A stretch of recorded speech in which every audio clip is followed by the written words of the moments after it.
What if the market crash wasn't a fluke, but a calculated move? What if Donald Trump deliberately tanked Wall Street, just to strike back at China, not with missiles, but with money?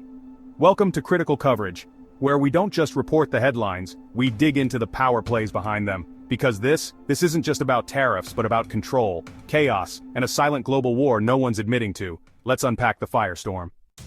Here's the cold truth. More countries are now trading with China than the United States, and Washington knows it.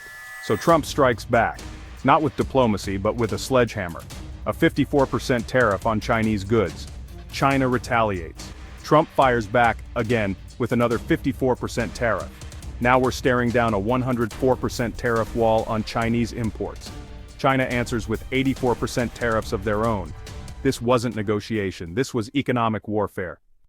Let's look at who's really got leverage. China, 1.4 billion people. India, 1.5 billion, now doing more business with Beijing. Africa, rapid growth heavily backed by Chinese infrastructure and investment. So when America tries to bully the world into not buying Chinese, who's actually listening? Here's the spoiler, not enough of them.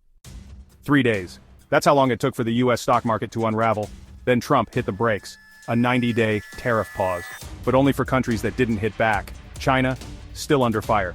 This wasn't a strategy reset, it was damage control, dressed up as diplomacy.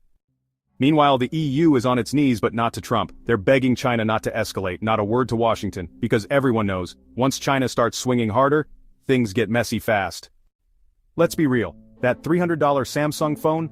Thanks to tariffs, it shot up to $1,500 or more. Now imagine the US tries to produce that tech from scratch. You're looking at a $2,500 price tag, minimum.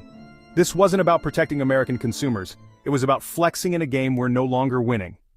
So, did Trump just try to reset the global economy, or did he drag the US into an economic war it can't afford to fight?